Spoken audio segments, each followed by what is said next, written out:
আল্লাহ রাসূল সাল্লাল্লাহু আলাইহি ওয়াসাল্লাম বললেন, লা ইউমিনু আহাদুকুম হাত্তা কুনা আহাব্বা ইলাইহি মিন ওয়ালিদিহি ওয়া ওয়ালাদিহি ওয়ান নাসি আজমাইন।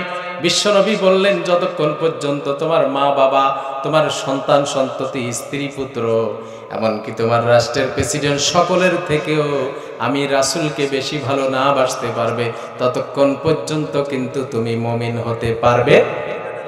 জোরে বলেন, পারবে। যার কারণে এই মহিলা চিন্তা করলেন, মহিলার সামনে বলা হলো তোমার স্বামী মারা গেছে, মহিলা কর্ণপাত করলেন না। মহিলাকে বলা হলো তোমার সন্তান মারা গেছে, কর্ণপাত করলেন না। মহিলাকে বলা হলো তোমার বাবা মারা গেছে, চোখের ভিতরে এই কথা শোনার পরও পানি আসলো না। তিনি শুধু চিন্তা করলেন যে আমার রাসূল কি বেঁচে আছে, আমি সেই খোঁজটা আগে নিজরে বলেন সুবহানাল্লাহ।